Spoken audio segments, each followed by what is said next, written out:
Muito bem, meus irmãos, vamos abrir a Escritura na primeira carta de Paulo a Timóteo, no capítulo 3.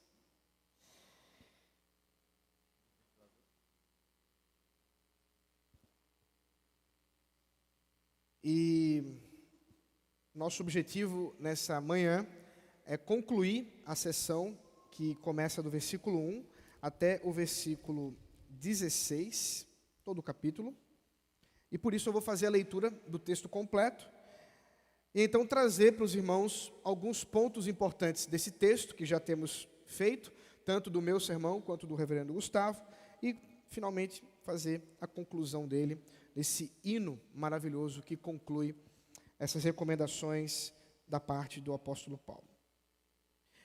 Primeira carta de Paulo a Timóteo, capítulo 3, versículo de 1 a 16, diz assim: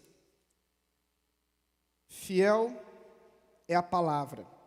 Se alguém deseja o episcopado, excelente obra almeja. É necessário, pois, que o bispo seja irrepreensível, esposo de uma só mulher, moderado, sensato, modesto, hospitaleiro, apto para ensinar, não dado ao vinho, nem violento, porém cordial, inimigo de conflitos, não avarento e que governe bem a própria casa, criando os filhos sob disciplina com todo respeito. Pois se alguém não sabe governar a própria casa, como cuidará da igreja de Deus?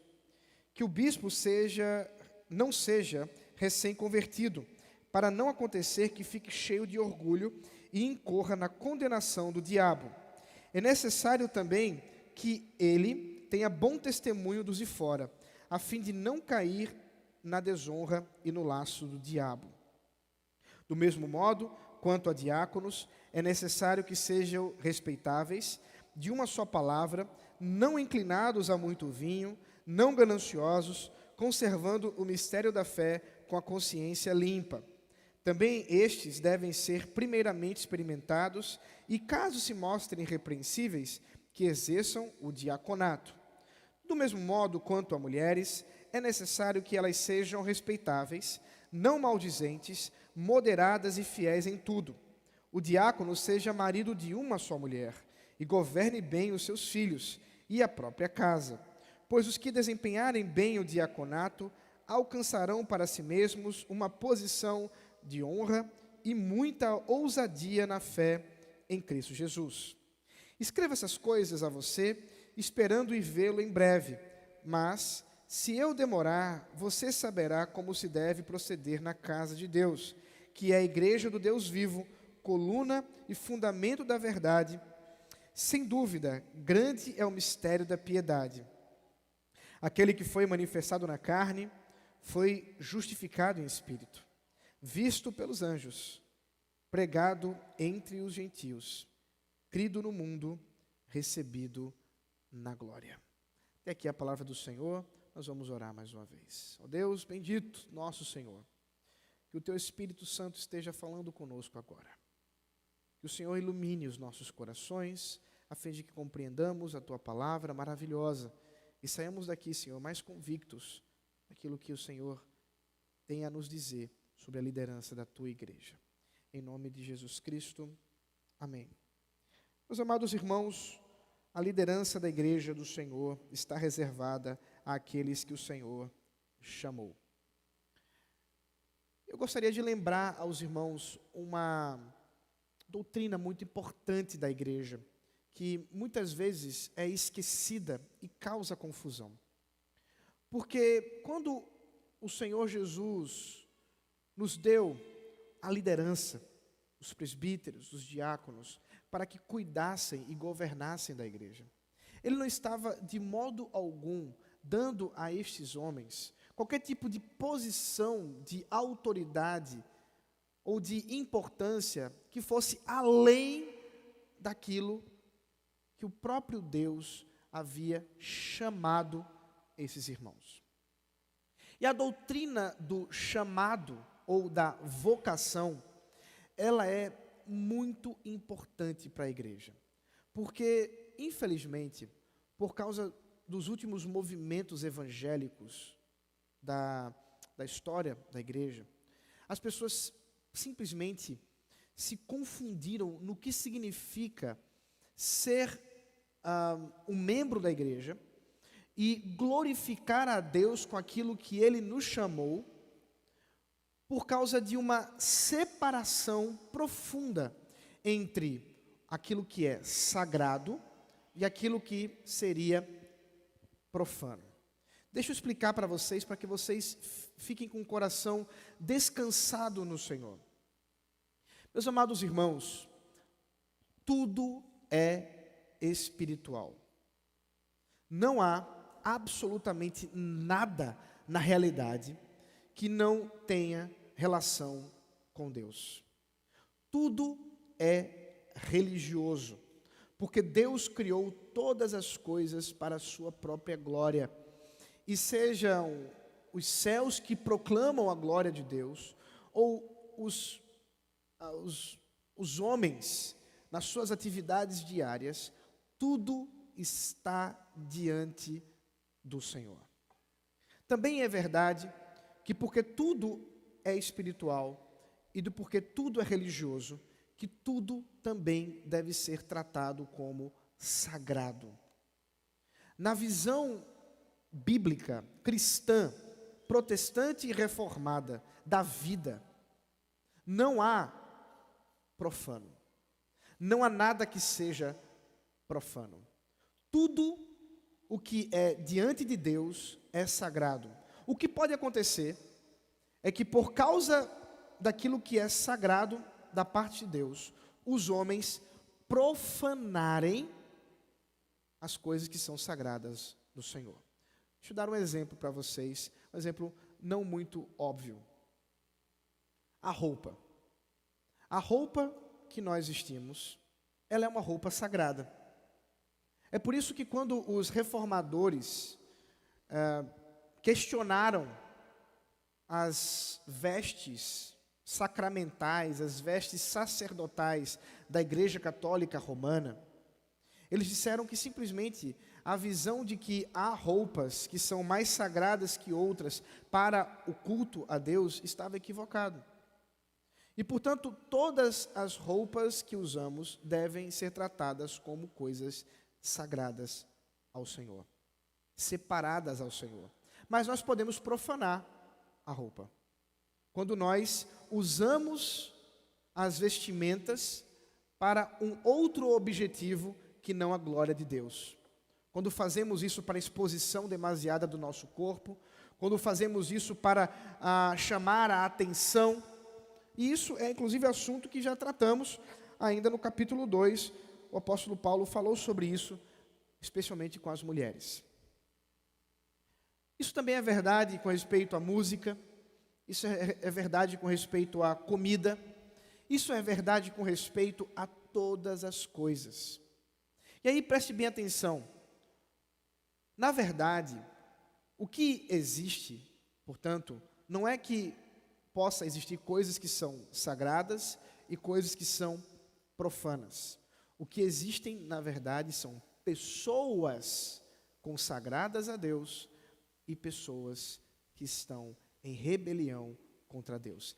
Essa é a verdadeira divisão da realidade. Portanto, sejam os membros da igreja, sejam os presbíteros ou os diáconos, todos, se fiéis ao Senhor, devem ser consagrados a Deus. Porque nós vivemos numa cultura extremamente influenciada pela doutrina católica do ofício sacerdotal, a gente infelizmente pensa que consagrar a vida a Deus envolve uma espécie de trabalho exclusivo para a igreja. Aquela visão bem católica de que piedade deve ser exercida no claustro, de que piedade verdadeira, uma pessoa piedosa, é aquela que vive numa caverna, que vive num mosteiro, orando e vivendo uma vida simples, frugaz. Isso mesmo. Mas isso simplesmente não é verdade. Na verdade, a vida piedosa, ela é vivida no mundo. O próprio Senhor Jesus disse isso, quando ele falou que orava a Deus, ao Pai, não para que Ele nos tirasse do mundo, mas para que nós, vivendo no mundo, estivéssemos unidos a Ele. Onde eu quero chegar, irmãos, é que seja você, meu irmão, que talvez trabalhe 8 horas por dia numa empresa que vende, sei lá, laticínios, ou talvez numa empresa de advocacia, ou seja lá no que você tenha se metido. O que você faz é sagrado.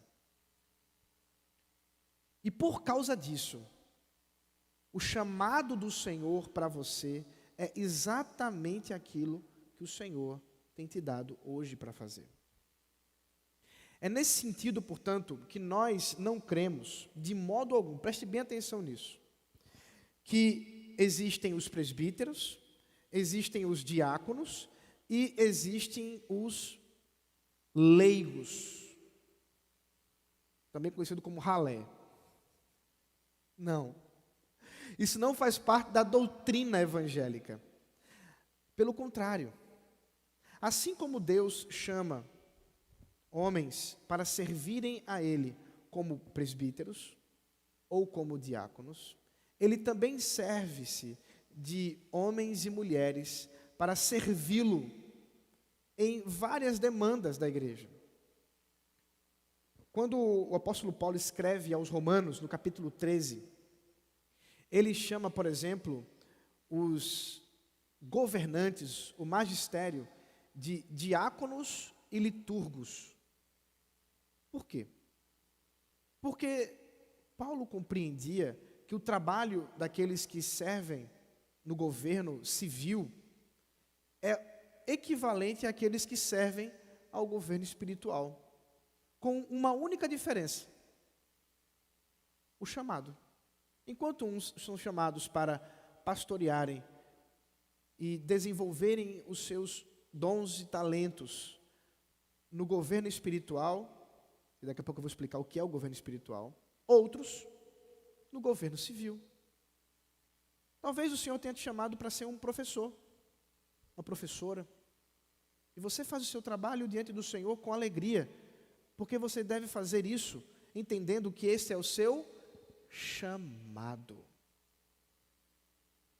Portanto, não é verdade que enquanto você trabalha nas coisas profanas ou seculares, você faz algo menos importante do que se você estivesse aqui fazendo um trabalho para a igreja. Exemplo, talvez você exerça aqui, junto com o Ministério de Adolescentes, um trabalho de ensino aos adolescentes. Talvez você faça um trabalho junto com os irmãos do construtores de casamento. Talvez você faça um trabalho junto ao Entre Nós, ao Portas Abertas. Ministérios em nossa igreja que servem de muitas maneiras. Simplesmente, o trabalho que você faz aqui é igual. Preste bem atenção nisso, porque isso não é óbvio. Isso não é óbvio. Preste bem atenção aqui. É igual ao que você exerce quando você está escrevendo uma planilha de Excel para entregar ao seu chefe sobre um relatório de alguma coisa aí que você tem que fazer. Você deve fazer com a mesma alegria, com a mesma disposição, porque as duas coisas são para a mesma pessoa. Deus. Ou melhor, as 3 pessoas. Isso significa, portanto, meus irmãos, que na doutrina bíblica, todos nós temos um chamado. Todos nós temos vocação. E devemos, diante do Senhor, exercer com alegria aquilo que fomos chamados para fazer. É famosa a história, eu já mencionei ela aqui algumas vezes, de um pregador, alguns atribuem a Spurgeon, outros a Lutero, eu não sei, eu sempre confundo, eu sempre esqueço quem foi que falou isso, e que estava junto a um sapateiro, que lhe perguntou o que deveria fazer para glorificar a Deus, para viver em piedade. Então esse pregador disse ao sapateiro: faça os melhores sapatos que você pode fazer. Venda a preços justos. E viva para a glória de Deus. Talvez, certamente, se fosse a um de nós, se essa pergunta fosse feita, nós diríamos algo assim: largue tudo que você faz hoje. Largue os sapatos, porque isso não importa. Sapato vai acabar. Quando Jesus voltar, não vai ter sapato. Ainda tem escatologia, né? E diriam algo mais ou menos assim: vá fazer missão na África. Vá fazer missão no Japão. E há um certo equívoco nessa ideia. Porque simplesmente, se todas as pessoas que fazem sapatos forem fazer missão no Japão, não vai ter ninguém para calçar os nossos pés. E eu não sei vocês, mas andar no calor, num sol desse, descalço, não é bom. Tudo bem, Jairzinho, eu sei.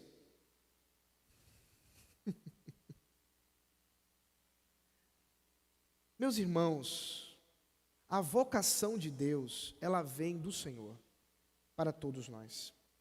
E nós devemos nos alegrar com isso. É exatamente por isso que o apóstolo Paulo fala que aqueles que têm sido chamados pelo Senhor para o presbiterato, para o pastoreio, para o trabalho de supervisão, nutrição e ensino da igreja, fazem uma excelente obra. De modo algum porque outras não serão excelentes, mas porque há características específicas do trabalho do presbítero e do diácono.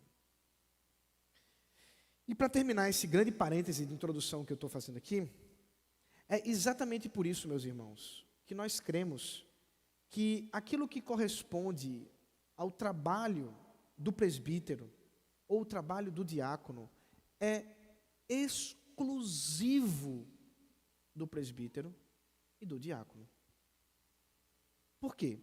Se o trabalho do presbítero ou o trabalho do diácono for algo que todos podem fazer, simplesmente não existe presbítero e diácono. É por isso que cremos, sim, que aqui no púlpito, para pregar a palavra de Deus, é necessário que seja alguém que foi chamado por isso. Cremos, sim, que alguém para conduzir a igreja, liderar a igreja, disciplinar nos concílios, no conselho, por exemplo, é alguém que foi chamado para isso.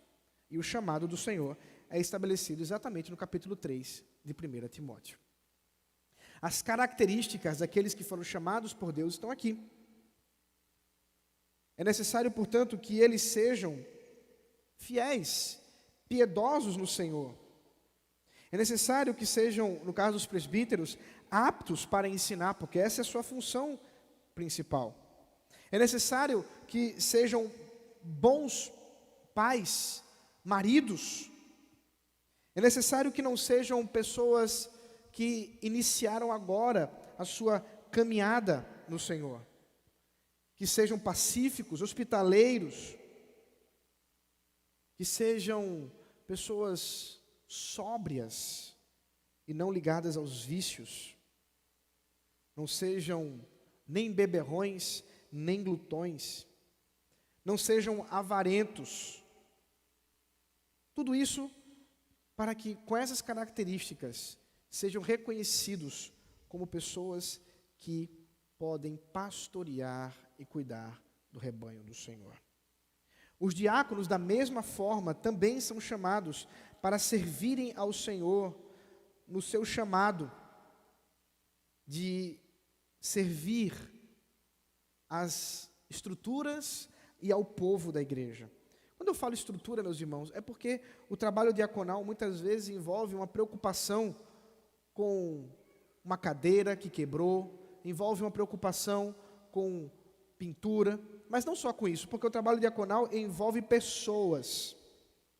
E, portanto, é mérito do diácono, é trabalho do diácono buscar que o culto a Deus seja adequadamente servido ao Senhor.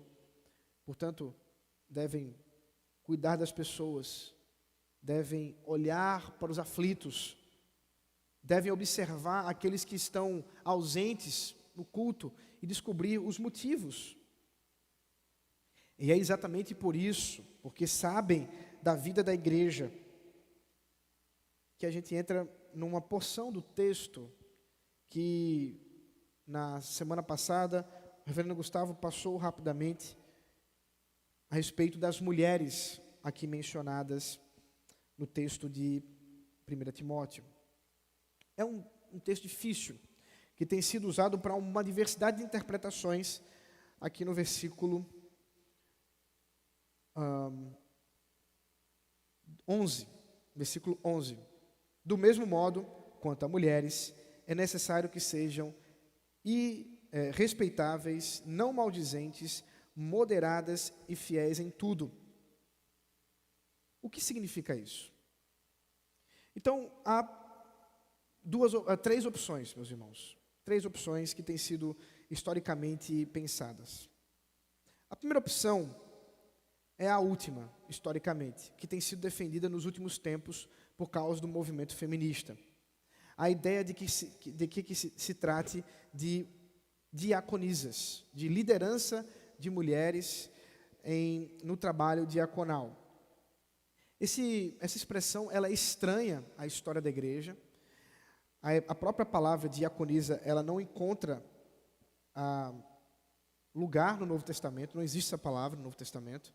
Há apenas o caso de Febe, que é tratada como uma mulher que serve, é um particípio ali, então ela está servindo, a ideia é ali do texto. Mas, meus irmãos, o que são as outras opções? Essa, eu confesso que eu não me preocupo muito com ela, porque ela é estranha, de fato, à história da igreja. Mas as outras duas opções, elas são equivalentes em termos de importância na história.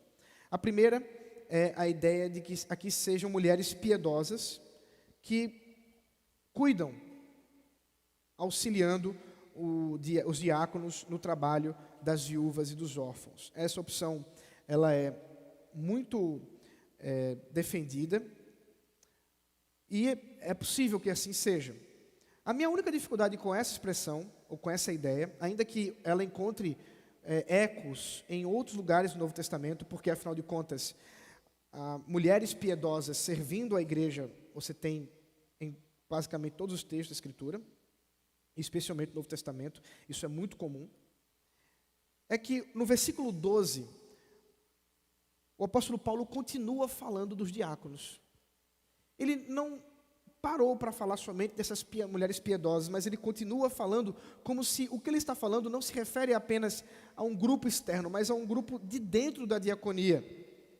E ele, inclusive, menciona mais uma vez a expressão ao dizer, os diáconos, ou o diácono seja marido de uma só mulher.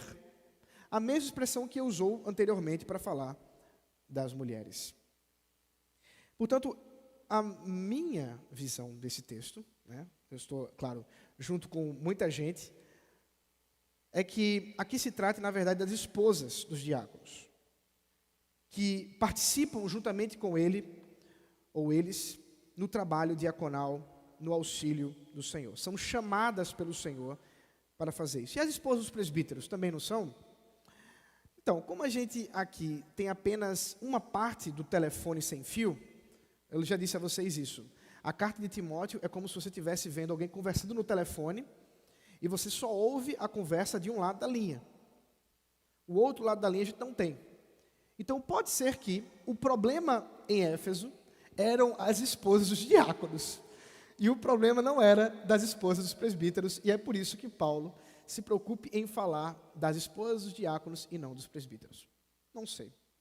O ponto é que certamente, e eu sou testemunha disso, que as esposas, sejam dos presbíteros ou dos diáconos, são parte importantíssima do ministério. O chamado do Senhor, portanto, preste atenção, o chamado do Senhor, portanto, para o marido de servir a igreja com o ofício de presbítero ou ofício de diácono, não é exclusivo dele. Porque uma vez que há, sim, características específicas do trabalho diaconal e do trabalho presbiteral, a esposa, ela precisa estar presente nesse trabalho e precisa realmente estar encorajada no serviço do seu marido para apoiá-lo e auxiliá-lo.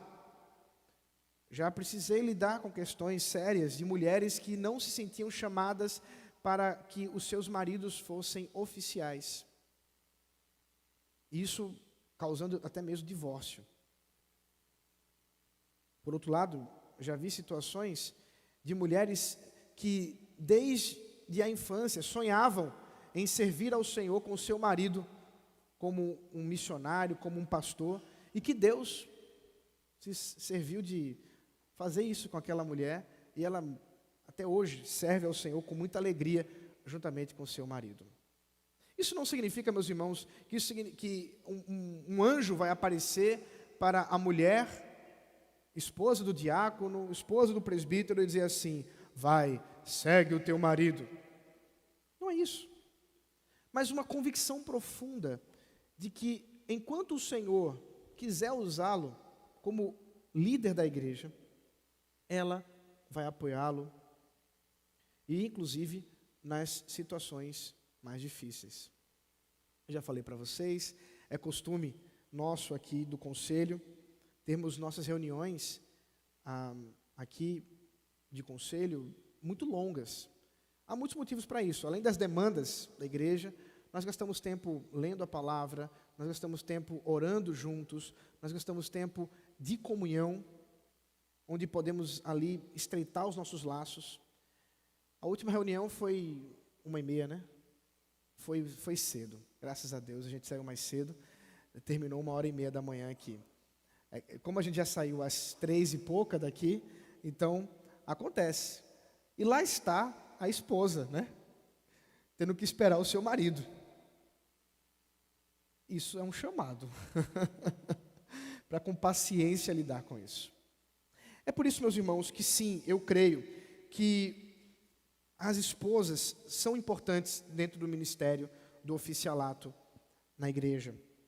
E elas são importantes não só por essa questão mais simples que eu falei do horário, mas porque muitas vezes elas lidam com as frustrações do trabalho do presbítero e do diácono. Elas têm que lidar com as feridas, elas têm que lidar muitas vezes com as falsas acusações, elas têm que lidar muitas vezes em encorajar os seus maridos em momentos em que estão entristecidos por causa de alguma questão da igreja, porque é de grande responsabilidade o trabalho dos oficiais no corpo de Cristo. Tudo isso porque o Senhor nos chamou, meus irmãos. Tudo isso porque o Senhor tem capacitado o seu povo. Aquele que chama é aquele que capacita. E, portanto, o texto termina, e eu quero me deter nos últimos minutos para falar sobre isso, com esse belíssimo hino do que é a igreja de Cristo. O apóstolo Paulo diz a Timóteo: escreva essas coisas a você, esperando e vê-lo em breve. Timóteo esperava se encontrar, Paulo esperava se encontrar com Timóteo nos próximos meses, para que juntos ali, ele mesmo pudesse explicar alguns detalhes do que Timóteo deveria fazer na igreja de Éfeso. Mas ele mesmo se preocupa. Mas se eu demorar, você saberá como se deve proceder na casa de Deus, que é a igreja do Deus vivo, coluna e fundamento da verdade. Sem dúvida, grande é o mistério da piedade. Bom, primeiramente, o apóstolo Paulo diz que a igreja é a casa de Deus. Eu quero lembrar aos irmãos que a casa de Deus não é feita de tijolo e cimento. A casa de Deus é o povo de Deus, é a Assembleia de Deus. E nós estamos reunidos aqui como igreja, nós estamos reunidos aqui como casa de Deus. Quando a igreja está reunida, é casa de Deus que está reunida, é o templo do Senhor.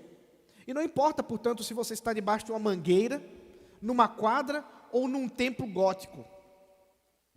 O que importa é o povo de Deus que está ali, fielmente, se aproximando do Senhor, louvando ao Senhor com cânticos, lendo a palavra do Senhor e ouvindo o Senhor na pregação. É o lugar da habitação do Senhor, o lugar do Deus vivo. Veja só a expressão, a igreja do Deus vivo, coluna e fundamento da verdade. Meus irmãos, como igreja, nós temos a missão de proclamar a verdade do Senhor. Como igreja, nós somos aqueles que anunciam a verdade quando o mundo já esqueceu. É claro que isso causa dificuldades. É claro que isso traz problemas. Porque nós estamos sempre contra a cultura. Nós estamos sempre dizendo coisas que o mundo simplesmente não prega, não vive. Porque o mundo contra a verdade de Deus. Mas nós somos coluna e baluarte da verdade. Sustentação, proteção, onde proclamamos o Evangelho do Senhor. E o que é o Evangelho do Senhor? Qual é a verdade que a igreja deve levantar a sua bandeira? Qual é a verdade? A verdade é isso que está cantado aqui no versículo 16. Aquele que foi manifestado na carne, foi justificado em espírito, foi visto pelos anjos, pregado entre os gentios, crido no mundo e recebido na glória. Este é o que Paulo chama de o mistério da piedade. Esse é o resumo do Evangelho, que diz respeito exatamente à encarnação de Cristo, aquele Deus maravilhoso, que enviou o seu Filho, se tornando como um de nós, sem pecado, para viver como nós, sem pecado, cumprindo toda a lei, diferente de nós, que quebramos a lei. Ele, portanto, foi morto. Aquela cruz terrível, em que seu corpo foi dilacerado, realmente, a sua morte nos trouxe redenção. Mas ele não ficou morto. No domingo que vem teremos o culto da ressurreição, exatamente porque estaremos lembrando da ressurreição de Cristo. Como diz Paulo, justificado em espírito. Ele também foi visto por anjos, contemplado pelos anjos, porque ele não só ressuscitou, mas ele ascendeu aos céus e está à destra de Deus Pai. E por isso ele é digno de ser proclamado. E nós pregamos entre os gentios. Somos fruto desse trabalho. Ele foi pregado entre os gentios. Não só pregado, mas também crido. Crido no mundo. E portanto, é Ele e para Ele toda a glória, todo o reino. Ele é o Rei da igreja. Meus amados irmãos, a igreja do Senhor Jesus Cristo é esse lugar nosso, é esse lugar que Deus nos chamou para viver a vida de piedade. Não é, de modo algum, um lugar de pedra, mas é um lugar espiritual. E por ser um lugar espiritual, ele não está limitado às geografias nossas. Você é a igreja do Senhor, aonde quer que você esteja. Você é um proclamador da verdade de Deus aonde quer que você esteja. E o trabalho, portanto, dos presbíteros e diáconos é que nós, enquanto servimos a igreja, possamos ajudar e encorajar cada um de vocês no chamado que Deus deu para vocês. Nós perdemos isso, infelizmente, mas eu quero trabalhar com essa igreja para que nós possamos voltar a essa verdade, meus irmãos. Eu quero levá-los a considerar isso aqui. Meus irmãos, não importa o trabalho que você tem exercido secularmente. Se esse é o seu chamado, o chamado do Senhor, os presbíteros dessa igreja, os diáconos dessa igreja estão aqui para servir você, para que você possa exercer o seu chamado melhor. Conte conosco. Talvez você esteja tendo problemas no trabalho. Talvez você tenha problemas com o seu chefe, com os seus colegas de trabalho. Talvez você esteja tendo problemas com um subordinado. Talvez você esteja, inclusive, tendo problemas de chamado. O que será que Deus me chamou mesmo?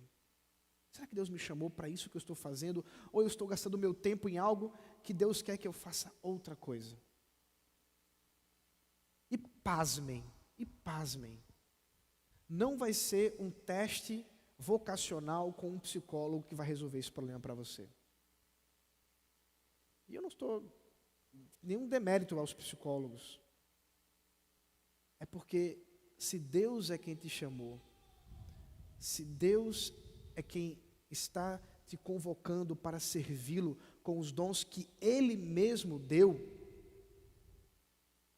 é necessário que de fato sejam os pastores da igreja que te ajudem nisso, que te auxiliem nisso. E eu quero, portanto, encorajar você a procurar os pastores dessa igreja, os presbíteros. Nós temos partilhado da liderança dessa igreja espiritual. Quero te encorajar a procurar os diáconos dessa igreja quando você sabe que tem alguém que está doente, quando você sabe que tem alguém que está, talvez, passando por alguma necessidade financeira, quando você sabe que tem alguém que está há muito tempo ausente dos cultos e você quer que receba uma visita, procure os diáconos, procure os presbíteros. Mas eu não sei quem eles são, então espera um pouquinho. Eu vou pedir aos oficiais da igreja que venham aqui à frente. Eu quero terminar orando por eles. Todos os oficiais da igreja presbiteriana de Casa Caiada. Nós temos mais, alguns não estão aqui presentes, mas aqueles que estão, eu quero convocá-los aqui, por favor. Os presbíteros fiquem aqui, os diáconos aqui, porque aí a gente sabe quem é quem, fica mais fácil. Porque não tem roupa especial, não tem roupa para presbítero, nem roupa para diácono. Tem roupa para servos de Deus.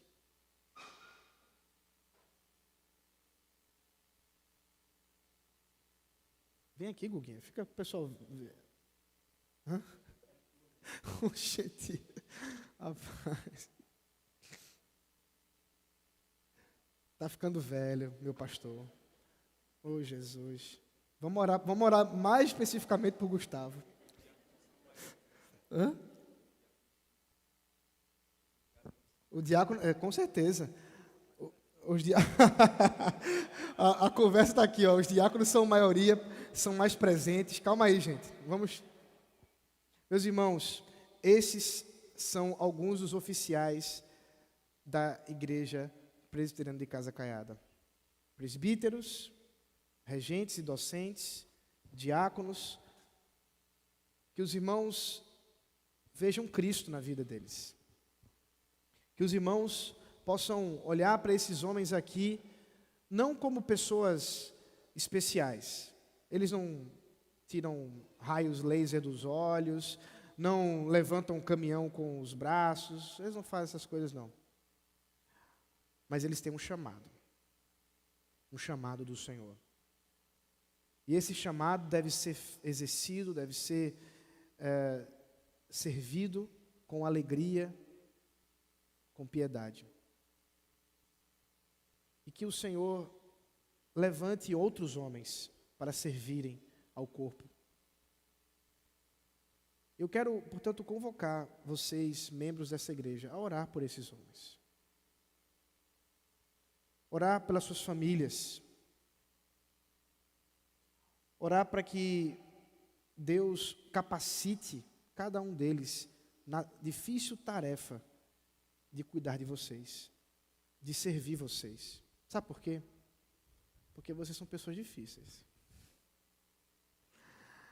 Às vezes tem umas ovelhinhas assim, né? Que a gente precisa dedicar uma atenção porque dá um trabalho. Mas é bênção. É bênção, é do Senhor, é chamado do Senhor. São esses homens que o Senhor tem chamado para isso. E que vocês possam, portanto, se alegrar com eles. Eles não são a igreja, porque a igreja somos todos nós. Mas dentro da igreja, o Senhor chamou eles para esse chamado, como chamou vocês para outros chamados que nós temos que ajudar, que nós temos que servir. Vamos orar. Senhor Deus maravilhoso, nós te louvamos e bendizemos pelo privilégio de sermos igreja, pelo privilégio, ó Deus, de podermos, com alegria no coração, ó Pai,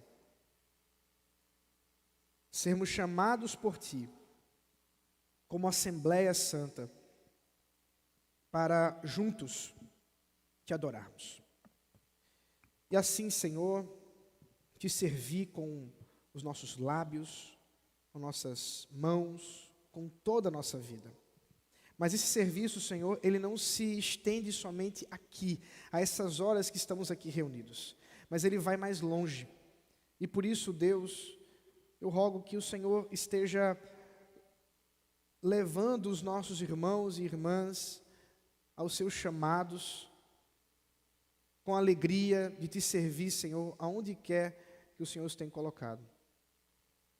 E é por isso, ó Pai, que eu oro também pelos presbíteros e diáconos da igreja, que servem a esse corpo, que são representantes de Cristo a esta igreja, não porque detenham qualquer poder especial, mas porque nas funções que servem, fundamentados na Tua palavra, auxiliam o Teu povo a Te adorar, a glorificar o Teu nome. Por isso, ó Deus, capacita esses homens, abençoa suas famílias, seus filhos, e assim, Senhor, derrama da Tua bênção sobre esta igreja, para a Tua honra e para a Tua glória, em nome de Jesus Cristo. Amém. Amém.